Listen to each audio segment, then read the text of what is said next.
Irmãos queridos, eu quero saudar a todos com a paz do nosso Senhor e Salvador Jesus Cristo. Amém? É uma grande bênção podermos estar aqui mais uma vez, pela graça de Deus, podermos nos reunir em família para cultuarmos aquele que é o autor e o consumador da nossa fé. Pois bem, hoje eu gostaria de conversar com vocês sobre um tema que alguns acabam não compreendendo, uma frase de Jesus, quando ele diz, passa de mim este cálice. Eu quero lembrar a vocês que domingo passado, nós tivemos como tema do sermão, pecadores, estejam atentos. E, à época, eu me utilizei da primeira carta a Timóteo, no capítulo 1, quando diz que Jesus veio ao mundo para salvar pecadores. Isto é, o objetivo pelo qual ele deixou os palácios da glória foi para salvar pecadores. Pois bem, hoje eu quero meditar com vocês neste tema, passa de mim este cálice. Por gentileza, abra sua Bíblia. Nós vamos ler a Santa Palavra de Deus, que está no Evangelho segundo o relato do médico Lucas, no capítulo 22. Leremos a partir do verso 39. Lucas, capítulo 22, versículo 39. E faremos a leitura até o verso 44.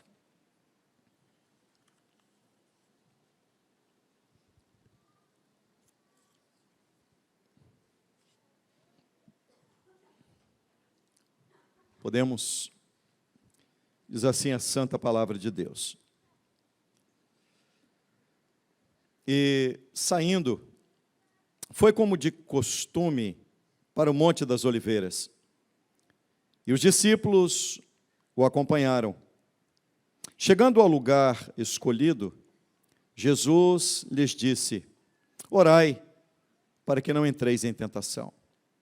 Ele, por sua vez, se afastou cerca de um tiro de pedra e, de joelhos, orava, dizendo, Pai, se queres, passa de mim este cálice. Contudo, não se faça a minha vontade, e sim a tua. Então lhe apareceu um anjo do céu que o confortava. E, estando em agonia, orava mais intensamente. E aconteceu que o seu suor se tornou em gotas de sangue caindo sobre a terra. Até aí. Pois bem, meus amados irmãos, eu quero, antes de entrarmos no texto propriamente dito, eu quero trazer à vossa memória que momentos antes de Jesus subir com seus discípulos o Monte das Oliveiras, ele instituiu a ceia. Ele substitui a Páscoa judaica pela ceia. E após terem ceado, diz a Bíblia que eles cantaram um hino, e Jesus então lhes convidou a que subissem o Monte das Oliveiras para orar. Diz a Bíblia que, subindo com seus discípulos, ele deixou alguns deles no pé do monte, e ele sobe com os três, com o Tiago, com João e com Pedro. E diz a Bíblia que ele deixa os três em um determinado local, e ele avança mais para dentro do jardim, e ali ele se prostra em oração. E a oração de Jesus foi por 3 vezes, meu Pai, se possível, passa de mim este cálice. Diz a Bíblia que ele orava de forma tão intensa, que ele chegou a suar gotas de sangue. Agora, eu já ouvi algumas pessoas mencionarem, e alguns até têm dúvidas acerca do que Jesus estava falando. Que cálice é esse que Jesus pediu, se possível, meu Pai, passa de mim este cálice? Que cálice é esse? Eu confesso que eu já ouvi pessoas dizerem, e de forma equivocada, que o cálice que Jesus pediu para passar era tudo aquilo que ele haveria de sofrer. E não é.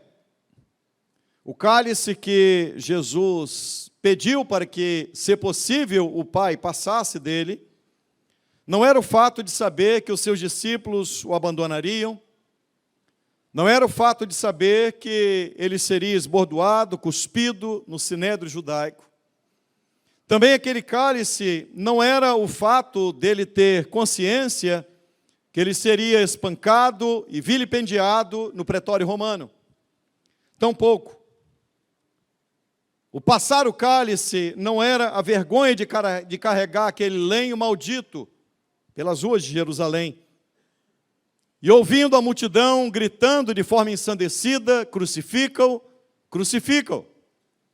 Tampouco passar o cálice significava aquela exposição vergonhosa na cruz, quando ele foi despido. O cálice também não significava a forma severa, cruel, os cravos que traspassaram suas mãos e traspassaram os seus pés, as cãibras e dores que ele enfrentou na cruz, a coroa de espinhos. Não, em hipótese alguma. Nós dizemos que o cálice não está se referindo a tudo aquilo que era o sofrimento que Jesus deveria passar. 1000 vezes não. Não é isso. Então, pastor, que cálice é esse? Que cálice é esse que Jesus foi posto em agonia, e tamanha era a sua agonia que ele suava gotas de sangue, tamanho pavor. Que cálice é esse? Este cálice é o cálice da santa ira de Deus. Este cálice é o cálice da cólera de Deus. Este cálice é o cálice da justiça de Deus que precisava ser satisfeita. Alguém teria que pagar pelo pecado do homem. Alguém teria que beber aquele cálice. Eu quero lembrar a vocês que em determinado momento, Tiago e João, os dois irmãos, foram até Jesus e pediram: Senhor, nós queremos uma posição de destaque no teu reino. Coloca um à tua direita e outro à tua esquerda. E Jesus então disse-lhes: vocês podem beber o cálice que eu hei de beber? E eles disseram, sem saber o que estavam dizendo: sim, podemos. E Jesus então diz: vós bebereis o meu cálice, mas não o cálice que eu beberei. O fato é, queridos irmãos, que Jesus Cristo, ele sofreu o aterrorizante abandono de Deus naquela cruz, no Calvário. Ele bebeu cada gota do amargo cálice da ira de Deus. O que era esse cálice? O cálice era a consciência que Jesus tinha, que sendo ele o amado do Pai, o Pai viraria o rosto e o desampararia na cruz. O cálice era a consciência de que ele, sendo bendito eternamente, seria feito maldição por nós. O cálice era o fato de que ele, sem pecado, santo, puro, inocente, ele se fez pecado. O cálice era a consciência de que o Pai lançaria sobre ele todo o seu furor. O Pai lançaria sobre ele a iniquidade de todos nós. O livro do profeta Isaías diz isso. O livro do profeta Isaías diz: agradou a Deus moê-lo e fazê-lo enfermar. E Deus lançou sobre ele a iniquidade de todos nós. Não havia beleza nele. Não havia nada que nós olhássemos para ele para o desejarmos. porque ali estava a feiura do nosso pecado. Não havia beleza. Jesus ora ao Pai dizendo: meu Pai, se possível, passa de mim o cálice. O cálice não se resume ao sofrimento, ao desprezo. O cálice não se resume ao achincalho, às dores. Não, em hipótese alguma. O cálice que Jesus não queria beber é o cálice de ser desamparado pelo Pai. E o Pai o desamparou para poder amparar você. A Bíblia diz que Deus é tão puro de olhos que Ele não pode ver o mal. A própria natureza, quando Jesus está na cruz, o sol escureceu. A própria natureza, ela sente aquele momento em que o seu Criador está pendurado no madeiro. Ali, naquela cruz, não havia beleza. Uma cruz sangrenta. Toda a nossa maldade, toda a nossa corrupção, toda a nossa violência, tudo aquilo que de pior existe em nós, foi lançado sobre Ele. Lançou sobre Ele a iniquidade de todos nós. A maravilha é que Deus puniu o inocente para não punir você, que merecia. A essência do cristianismo é exatamente essa. A essência do cristianismo é esse entendimento. Deus puniu o seu filho inocente para não punir eu, para não punir você. Deus abandonou o seu filho naquela cruz para não abandonar você.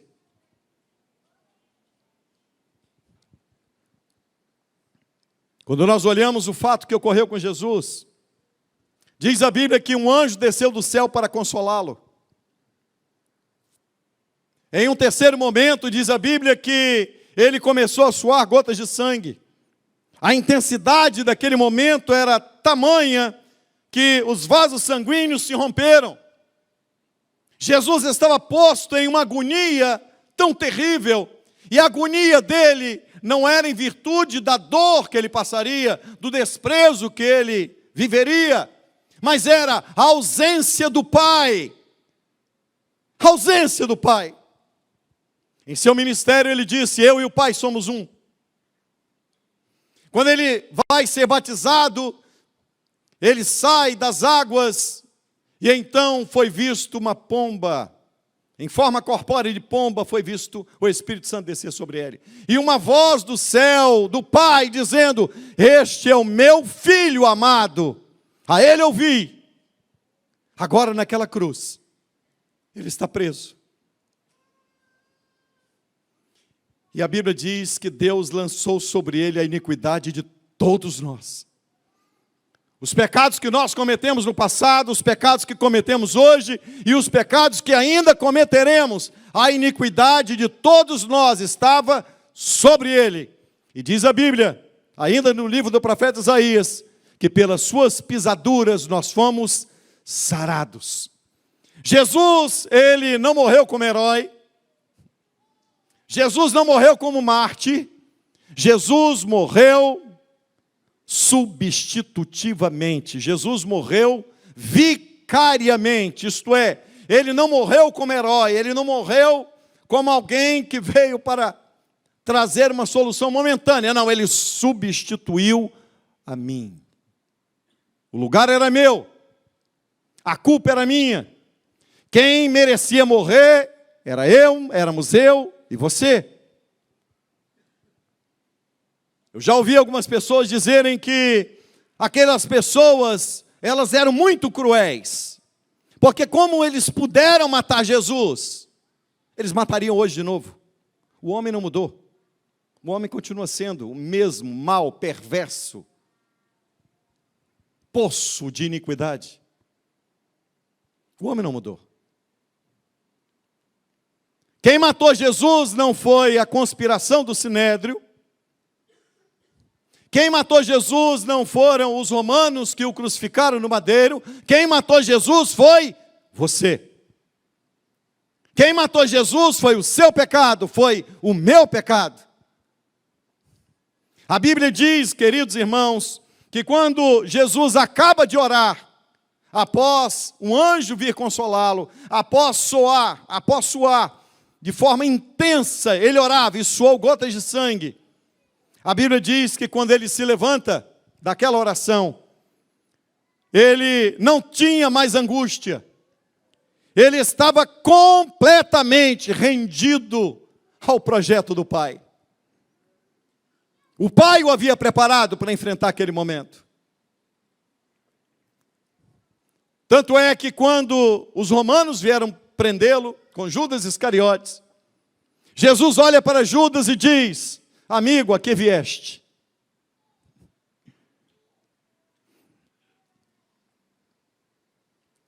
Jesus sabia que ele vinha para traí-lo.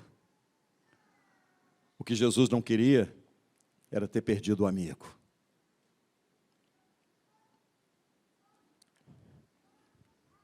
E então Jesus diz, ele se coloca à frente dos seus discípulos, e ele olha para aqueles homens que vieram prendê-lo, e ele diz: a quem buscais? E eles disseram: a Jesus. Ele disse: sou eu. Eles caíram por terra. E mais uma vez ele diz: a quem buscais? Ele diz: a Jesus, disseram eles. E Jesus mais uma vez diz: sou eu. Deixai os meus discípulos. Eu vim para esse momento. Quando Pedro quis defendê-lo, ele diz: eu vim para esse momento, Pedro. Esse é o grande momento em que Jesus vai cumprir, vai satisfazer a santa ira de Deus pelo nosso pecado.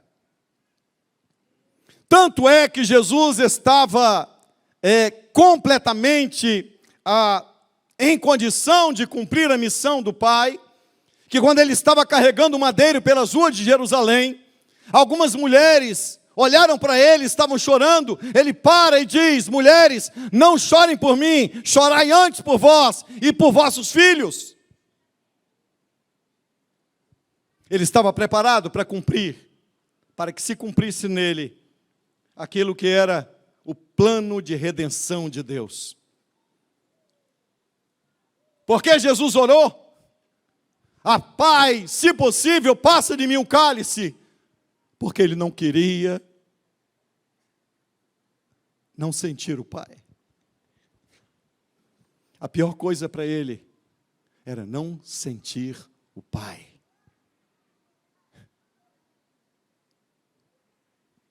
Você sabe o que mais me impressiona? É que se você não entender o Evangelho desta maneira, você vai correr de um lado para outro, buscando uma igreja para frequentar. Se você não entender o Evangelho dessa maneira, você vai buscar entrar em um determinado lugar para que a mensagem do pregador satisfaça o seu ego, satisfaça os seus anseios, cumpra as suas vontades. Quando nós olhamos para o livro do Gênesis, nós vamos ver que Deus cria o homem à sua imagem e semelhança. Ele cria o homem com um objetivo: que o homem vivesse na presença dele para a glória dele. Na viração do dia, o Senhor vinha conversar com Adão, mas houve um momento em que o Senhor veio e o amigo Adão não estava. Ele tinha se escondido. E ele se escondeu porque ele e sua mulher, Eva, comeram do fruto da árvore que Deus havia dito: não comam. Mas Eva preferiu dar ouvidos à voz da serpente. Mas por quê? Alguém vai imaginar: mas que loucura! Como Eva pôde dar ouvidos à voz de um ser que ela não se relacionava com ele? Simples, vou explicar para você.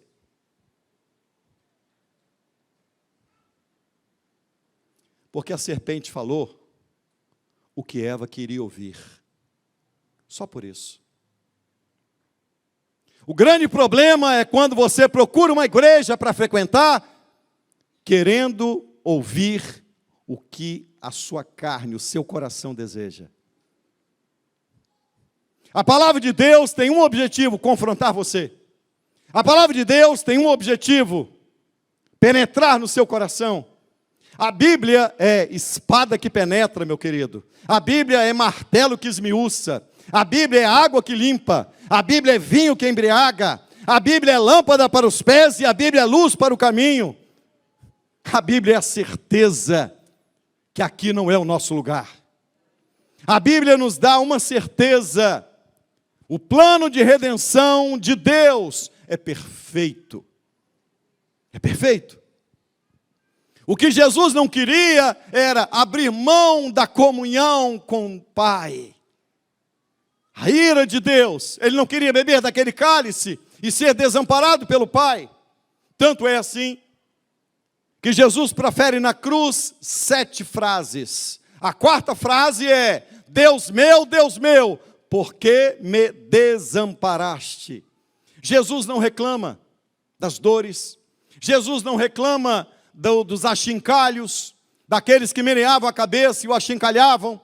Jesus não reclama dos discípulos terem abandonado. Jesus não reclama de absolutamente nada, senão unicamente: Deus meu, por que me desamparaste?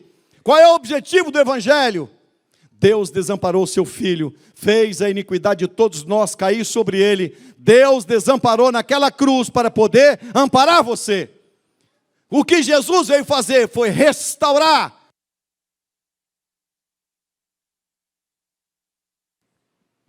Voltou. Ele veio restaurar.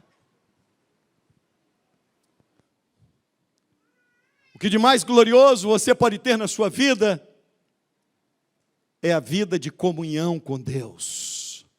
O que de mais precioso você pode ter, e foi isso que Jesus veio para restabelecer. Ele vai cear com seus discípulos, ele diz: este cálice é o cálice de uma nova aliança que eu faço convosco.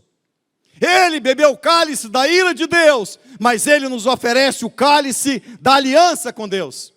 Ele nos oferece o cálice em que nós agora temos comunhão com Deus. Nós não estamos mais afastados de Deus. É por isso que ele ensina a orar.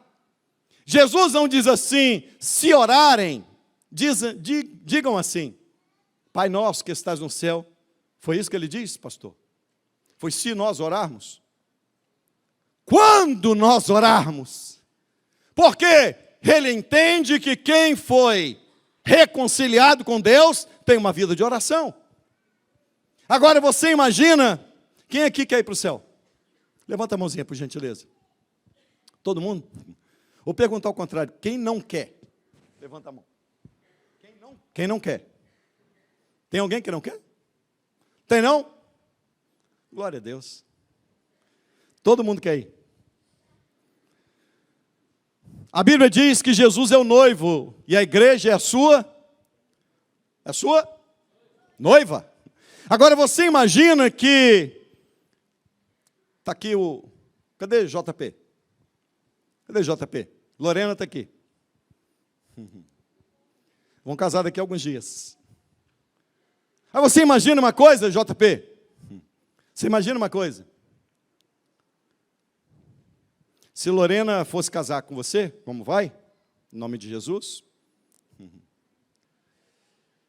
E você imagina que ela passa assim 1 semana, 2 sem falar com você? Acontece isso, filho? Não? Quantas vezes por dia ela fala? Aí você imagina que ela não conversa com o noivo. Ela não quer saber do noivo. Ela passa 1 mês sem conversar com o noivo. Oração não é se orar, é quando orar. Porque se você foi regenerado, se você foi reconciliado com Deus, você tem uma vida de comunhão com Deus. Porque a pior coisa é estar separado de Deus. O que Jesus não queria beber é o cálice da ira de Deus, de ser desamparado. Tanto é assim que Jesus ora dizendo: não, Pai. Ele não chama Deus de Pai, ele diz: Deus meu. Ele não diz meu pai, porque me desamparaste. Não. Porque ele não o sente como pai. Lembra-se quando Jesus está no poço? Os discípulos tinham saído para comprar comida. E eles voltaram e disseram: ei, Senhor, já comeu alguma coisa? Ele disse: uma comida eu tenho para comer que vós não conheceis. Eles disseram: mas qual comida? A minha comida é fazer a vontade de meu Pai. A minha comida é ter comunhão com meu Pai. A minha comida é sentir o meu Pai. O evangelho que não te leva a viver uma vida de comunhão com Deus é um evangelho fajuto, medíocre, ridículo. É o evangelho da serpente, que te ensina a querer o que Deus tem para te dar. As bênçãos de Deus, mas sem Deus. Lembram-se quando Moisés e o povo de Israel estava para partir do Egito? Deus olhou e disse a Moisés: Moisés, eu não vou com esse povo é um povo de dura cerviz, eu não vou caminhar no meio desse povo é difícil. Eu vou mandar o meu anjo, vocês vão chegar na terra prometida, vai dar tudo certo. Gente, é tudo aquilo que a grande maioria dos crentes, se não uma boa parte deles, queria ouvir. Deus não vai com a gente não? Não. Mas Ele disse que vai dar todas as bênçãos que a gente precisa? Está do jeito que eu quero. Mas Moisés, que tinha um coração regenerado, ele diz: não nos faça subir daqui, se não fores conosco. Nós não estamos interessados naquilo que o Senhor vai nos dar. O que nós queremos é o Senhor. O que nós não podemos ficar sem é a Tua presença. A Tua presença é o que nos satisfaz. A Tua presença é a nossa alegria. Oh, meus amados irmãos, quando Jesus ora dizendo: Pai, se possível, passa de mim o cálice, Ele está dizendo o cálice da santa ira, o cálice do abandono, o cálice, este cálice, eu não quero beber. Mas Ele bebeu para que se cumprisse nele o plano de redenção de Deus. Ele foi desamparado para que nós pudéssemos ser amparados. Ele foi desamparado para que Ele pudesse se relacionar conosco, não como Deus consigo, mas Deus conosco. Ele está presente. Ele diz: estarei convosco, quando? Um dia na semana. Não. Eu vou estar na segunda, eu vou estar na terça, eu vou estar na quarta, eu vou estar na quinta, na sexta, no sábado, no domingo. Eu não vou dar descanso a vocês. Eu estarei convosco todos os dias. Deus quer se relacionar com você todo dia, irmão. Deus quer se relacionar com você todo dia, em todo tempo, em todo momento. Você não pode viver uma vida em que aos domingos eu vou à igreja e o restante da semana eu vivo a meu bel prazer. E aqui voltando a Lorena e JP, concluindo. Você imagina uma coisa, JP? Uma noiva que não conversa com o noivo. Já viram isso? Já viu? Uma noiva que não conversa com o noivo. Uma noiva que não quer saber do noivo. Ela quer saber o que o noivo tem para dar a ela. Tem muita gente dizendo: ora vem, Senhor Jesus. Vem, Senhor, vem buscar a igreja, Senhor, vem buscar a igreja. Mas ele quer morar no céu, é porque aqui está ruim. Ele está desempregado, está passando luta, está com enfermidade, está enfrentando problema na família, está angustiado. Aí ele começa: não, isso é escapismo, irmão. Isso aqui não é porque você ama o noivo, não. Você quer dar o golpe do baú no noivo. Você não está interessado no noivo. Você está interessado no que o noivo quer te dar. O que o noivo tem para te dar: a vida eterna. Ruas de ouro. Tem gente que diz assim: eu vou pisar em rua de ouro. O sentido é outro. Não é porque você está pisando em rua de ouro. O sentido é o seguinte: o ouro vai ter tão pouco valor que lá a gente pisa nele. Porque o maior valor é Deus, é a presença de Deus. Sabe por que o céu é maravilhoso? Por um motivo: porque lá está o trono de Deus, só por isso. Porque lá nós teremos uma comunhão plena com Deus. Lá nós estaremos face a face com Ele, em um corpo glorificado, onde não haverá mais pecado, onde nós usufruiremos da sua presença plena. Oh, queridos irmãos, Jesus orou dizendo: passa de mim este cálice, mas Ele oferece a todos nós o cálice da salvação, então toma ele. A palavra de Deus diz no livro dos Salmos, que farei ao Senhor por todos os benefícios que me tem feito. O que eu posso dar a Deus pelos benefícios? O que eu posso fazer? Eu tomo o cálice da salvação, eu não posso fazer nada a não ser dizer: eu aceito que Jesus morreu por mim.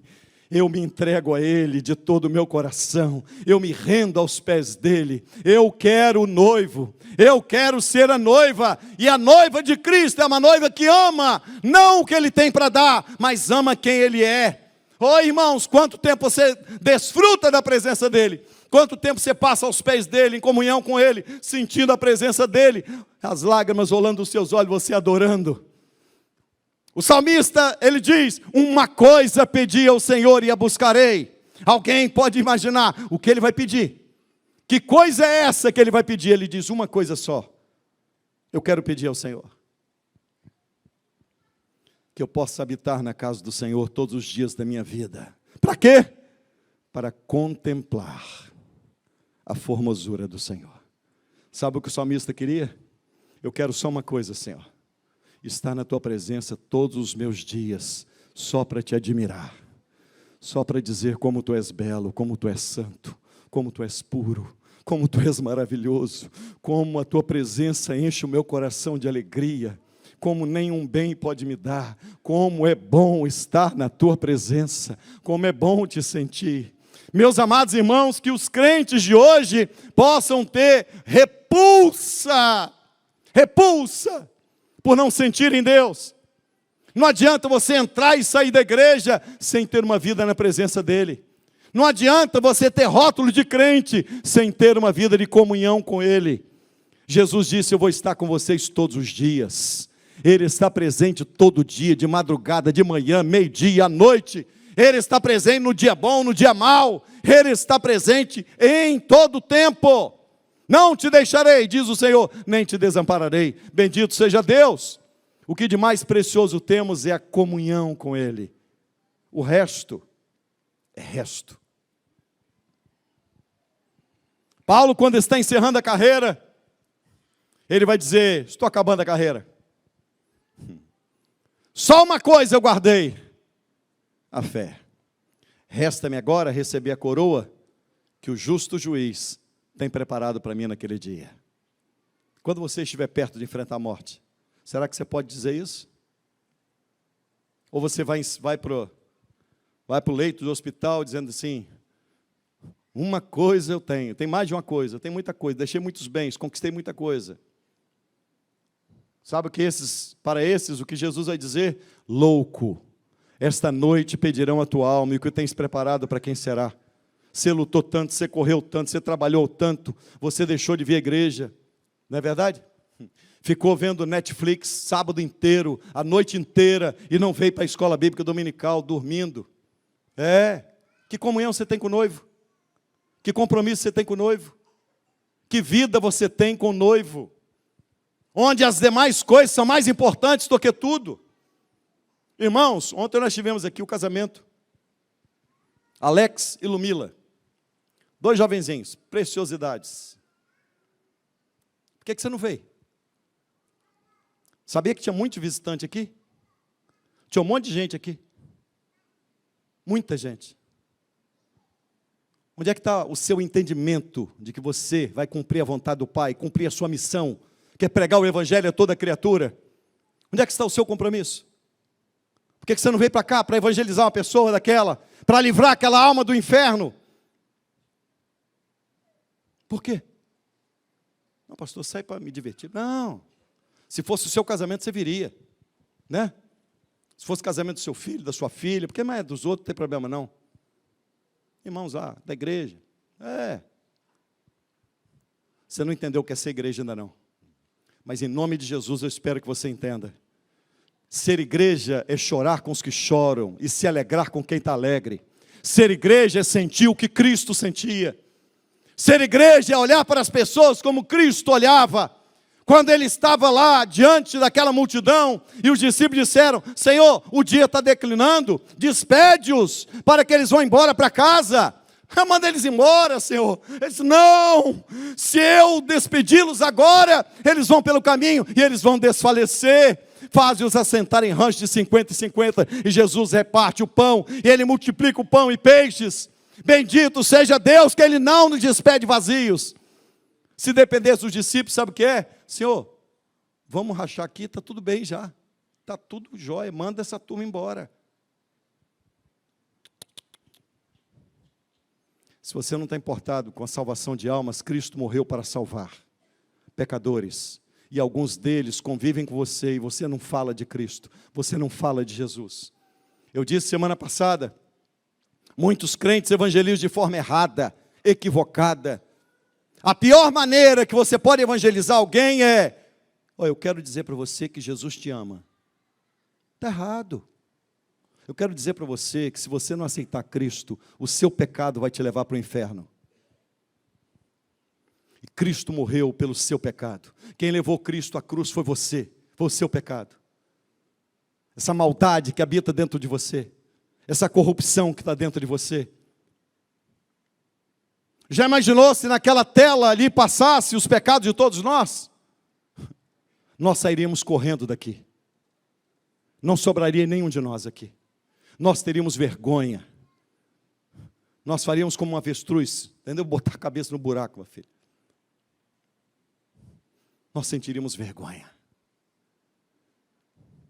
Se você hoje não aceitar Jesus como Salvador, saiba que você haverá de enfrentá-lo, Ele como Senhor, quando Ele estiver sentado no trono para julgar as nações. E os livros serão abertos. E ninguém, absolutamente ninguém, vai ser declarado inocente.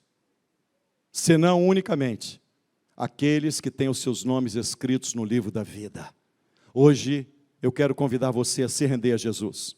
Hoje eu quero convidar você a tomar o cálice da salvação, a erguer e a tomar cada gota deste cálice e dizer: Tu és o meu Salvador, Tu és o meu Deus, eu me entrego a Ti de todo o meu coração. Pode ser que você frequente igreja há tanto tempo e até hoje você não se rendeu a Cristo. Você apenas tem um rótulo denominacional estampado na testa. Irmãos queridos, o céu é daqueles que se entregaram a Cristo, que confessaram o nome de Cristo, que abriram seus corações e se renderam a Cristo. Hoje é dia de salvação. Hoje é dia de salvação aqui nesta casa.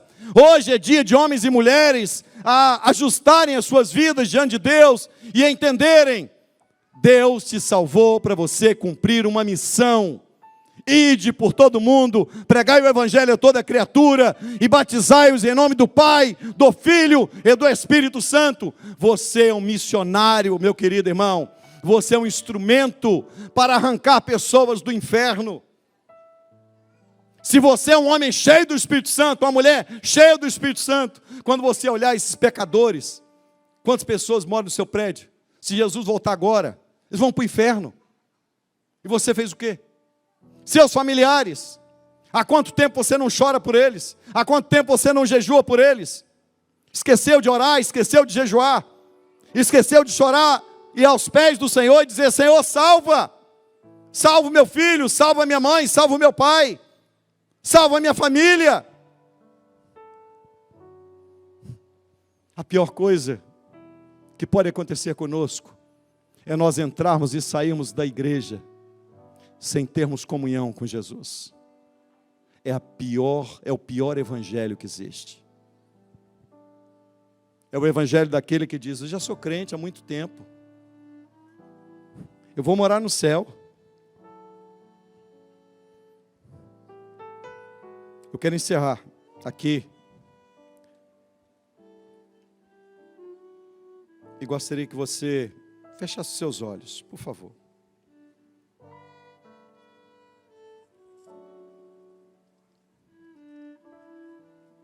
E conversasse com Jesus agora. Eu vejo muita gente procurando, pulando de igreja em igreja. Muita gente pula de um lado, pula para outro. gente que busca igreja para ver show.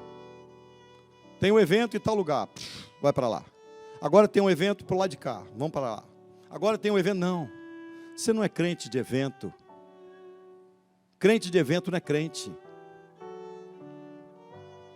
Eu quero conversar com você que procura Deus em tantos lugares. O que você acha de começar a procurar Deus na Bíblia? A Bíblia é o único lugar, a Bíblia é a única fonte para você tirar os verdadeiros valores que somente Cristo pode te oferecer. Ao invés de você procurar Cristo nos lugares, procure Cristo na Bíblia.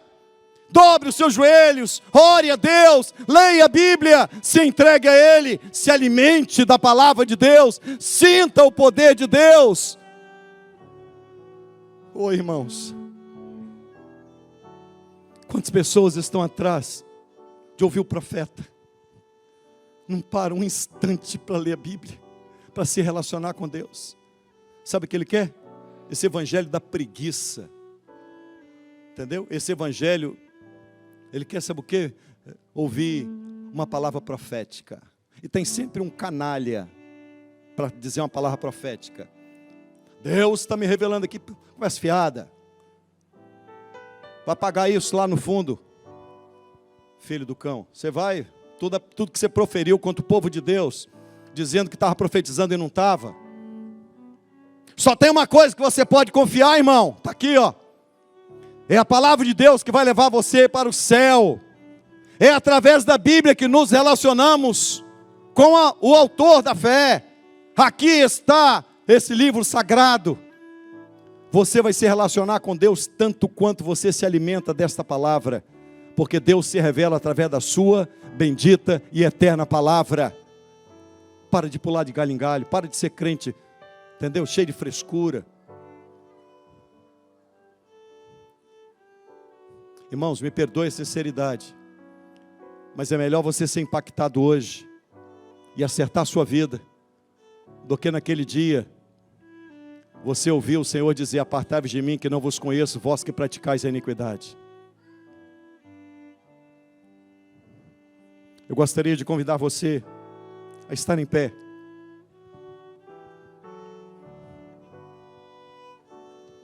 Vou fazer a pergunta novamente, pode? Quem aqui quer ir morar no céu?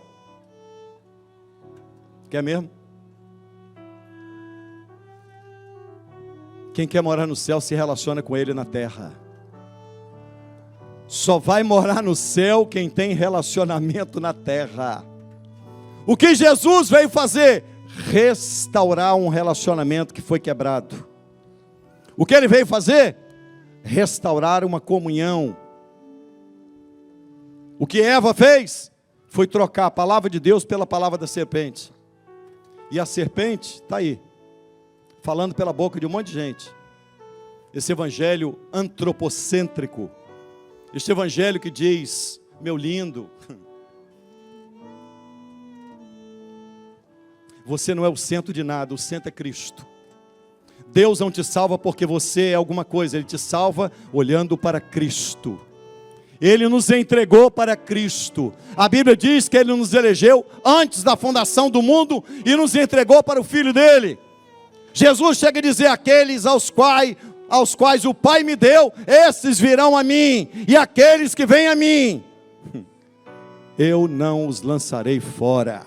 Bendito seja Deus, aleluia, porque nós estamos seguros nas mãos de Deus. Por isso nós podemos encerrar dizendo: nem a morte, nem a vida, nem os principados, nem as potestades, nem o presente, nem o porvir, nem a altura, nem a profundidade, nem qualquer outra criatura poderá nos separar do amor de Deus que está em Cristo. Apegue-se a Cristo. Diga a Ele agora: Senhor, minha vida é Tua, eu quero mudar hoje. Eu quero ter uma vida diferente hoje. Eu vou ter uma vida devocional todos os dias. Todos os dias eu quero conversar com o noivo. Todos os dias eu quero ouvir o noivo. Todos os dias eu quero sentir o noivo. Todos os dias eu quero ter a presença do noivo. Porque nós não vamos dar golpe do baú, não. A igreja que vai para o céu, ela não vai para dando golpe do baú, querendo o que Jesus tem para dar e não quer Jesus. Quer Jesus não. Ela quer só o que ele tem para dar.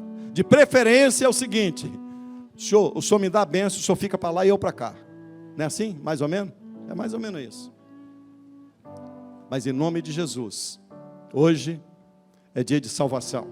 Hoje é dia de você se render a Jesus. Se essa palavra falou ao seu coração, eu gostaria de encerrar aqui com uma oração. Feche seus olhos, vamos orar.